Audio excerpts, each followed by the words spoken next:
Binance lance son wallet décentralisé. Je vois beaucoup de polémiques autour de la question de savoir si effectivement c'est une bonne idée de Binance de lancer un wallet décentralisé. Pour ceux qui ne sont pas peut-être au courant, Binance est la plus grande plateforme d'échange de crypto-monnaies au monde.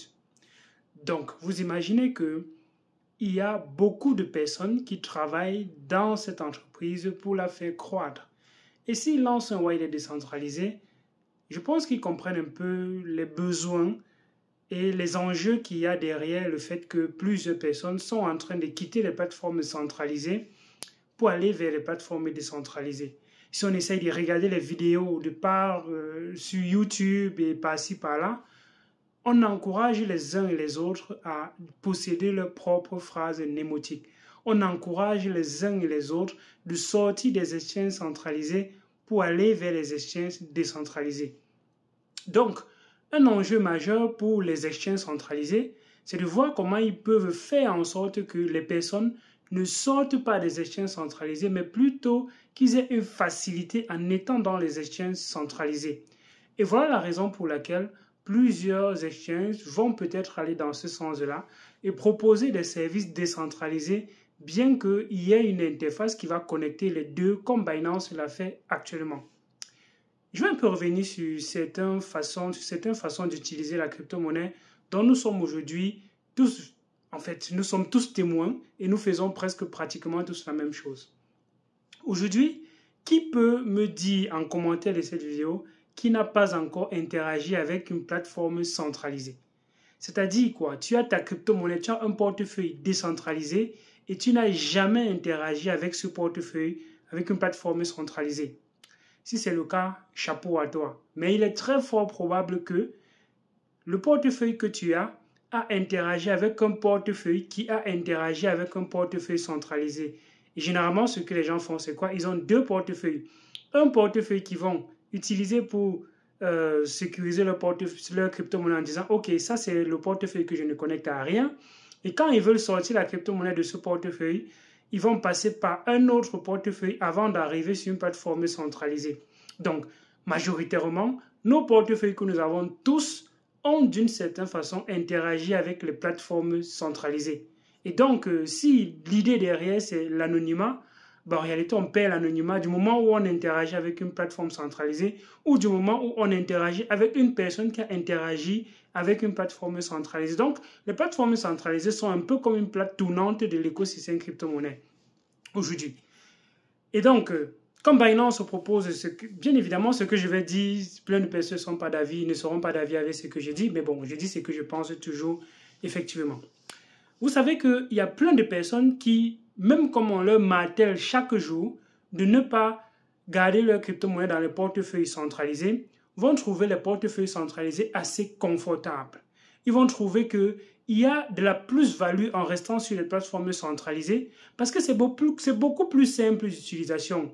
Et si on te dit qu'il y a le risque que tu perdes ta crypto-monnaie, il y a plusieurs personnes qui ne veulent pas prendre ce risque-là en allant dans les plateformes décentralisées, surtout que quand on regarde parfois les avis sur Internet, on regarde les personnes qui se plaignent, qui ont perdu leur portefeuille, ça fait quand même froid au dos pour quelqu'un qui va gérer un certain nombre de fonds. Du coup, voilà comment plusieurs personnes continuent de rester dans les plateformes centralisées. Donc, quand Binance aujourd'hui met une plateforme décentralisée directement greffée à l'intérieur de son écosystème, on peut se poser deux questions. La première, c'est que deviendra donc Trust Wallet, qui est également une propriété de Binance derrière. Je pense clairement que c'était plus difficile pour Binance de modifier ou bien de faire en sorte que Trust Wallet interagisse directement avec Binance parce que jusqu'aujourd'hui, certaines personnes ne savent pas forcément que Binance et Trust Wallet, c'est deux entités qui sont égales d'une certaine façon. Ça, c'est la première hypothèse. La deuxième hypothèse, c'est que si on fait en sorte que Binance, que Trust Wallet soit directement couplé à Binance, ce sera plus difficile d'intégrer et de faire progresser Trust Wallet indépendamment. Il y a plein de blockchains qui sont supportés par Trust Wallet qui ne seront pas supportés par Binance. Il y a beaucoup de choses qui peuvent être faites dans Trust Wallet qui ne pourront pas être faites dans le DEX de Binance, bien dans le portefeuille que Binance va mettre sur pied d'une certaine façon. Donc, Binance va réduire et restreindre un certain nombre de possibilités et peut-être son exchange, en fait son wallet décentralisé qui sera couplé à Binance, ce sera beaucoup plus d'abord pour favoriser la Binance Smart Chain, alors que sur d'autres blockchains, c'est un peu beaucoup plus, dans Trust Wallet, c'est beaucoup plus facile, on peut configurer n'importe quelle blockchain et on ne peut pas forcément avoir ces mêmes flexibilités-là, ouvrir ces mêmes flexibilités en couplant Trust Wallet dans Binance. Voilà peut-être la raison pour laquelle ils ont décidé de séparer ce projet et de mettre Trust Wallet de côté. La deuxième chose, c'est que, le deuxième avantage, c'est que, la deuxième hypothèse, c'est que, voyant que plein de personnes qui sont dans Binance interagissent déjà avec les plateformes décentralisées, pourquoi ne pas intégrer? Parce que Binance, ils ont les statistiques. Ils ont les statistiques des inflows, des outflows, comment l'argent circule dans l'écosystème crypto-monnaie. Ils savent clairement comment est-ce que l'argent sort de Binance, quelle quantité d'argent sort de Binance pour aller peut-être dans les plateformes décentralisées. Et vous savez très bien que dans les plateformes décentralisées, parfois, acheter la crypto-monnaie, donc l'entrée, n'est pas facile. Donc, en couplant Binance à forcément un portefeuille décentralisé, vous pourrez avoir une porte de sortie beaucoup plus facile vers l'écosystème vers l'écosystème décentralisé. Et ça pourrait permettre justement à plein de personnes qui utilisent déjà Binance de pouvoir tester même le portefeuille décentralisé, trouver cela confortable et après qu'ils aient développé ce confort-là, décider même plutôt de sortir de Binance parce que les messages qu'on dit toujours, not your key, not your crypto. Donc, si Binance permet à cette personne-là, à ces différentes personnes-là, de pouvoir tester comment les applications décentralisées fonctionnent avec le confort de Binance, ces personnes pourraient justement trouver cela confortable et décider même à un moment donné de se couper totalement de Binance. Donc, ça peut être même un moyen encore aujourd'hui d'endosser ou bien d'embarquer encore plusieurs personnes vers la finance décentralisée, vers les protocoles décentralisés, vers les portefeuilles décentralisés. Parce que souvenez-vous très bien, Binance est une des personnes qui pousse effectivement la décentralisation.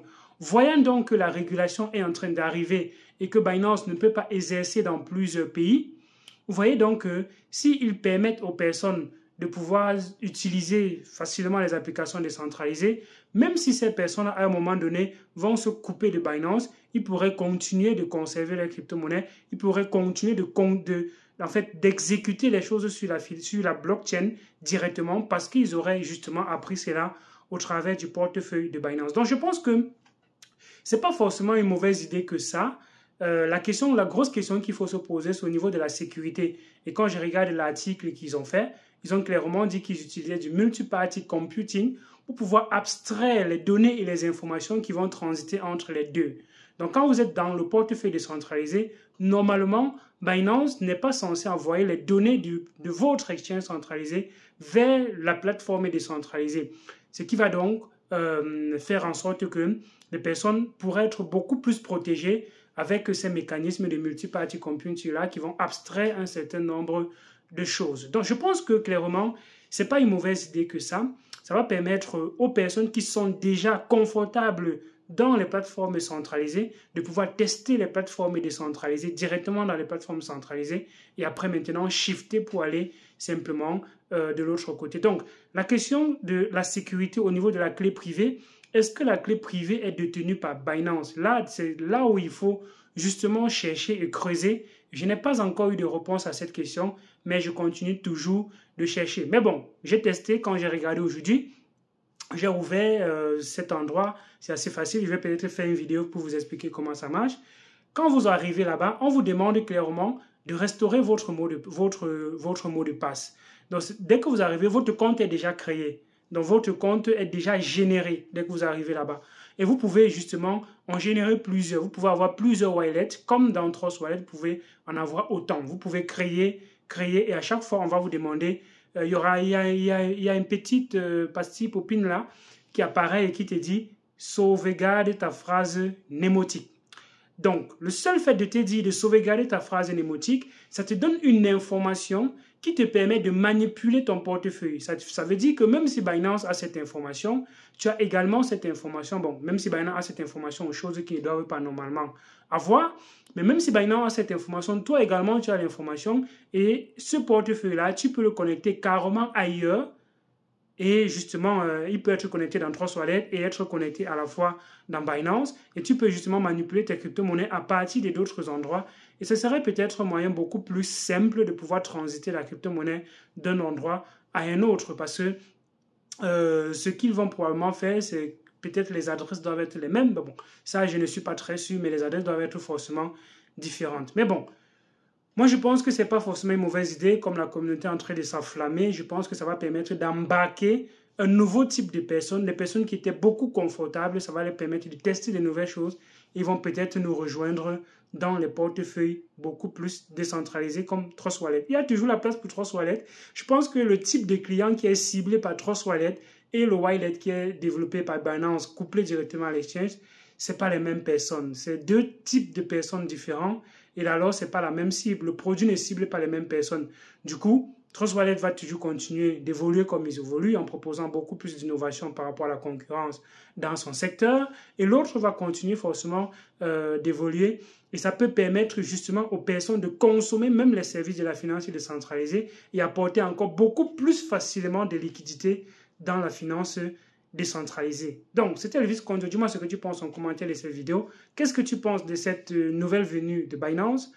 J'ai donné mes avis justement tout au long de cette vidéo. Et va donc en description de la vidéo, tu trouveras le lien de la formation, le lien des clés Ledger. Et également, tu me dis ce que tu penses en commentaire de cette vidéo. Like, partage, abonne-toi pour ne rater aucune de nos vidéos. D'ici là, porte-toi bien et à d'autres vidéos sur la chaîne. Ciao.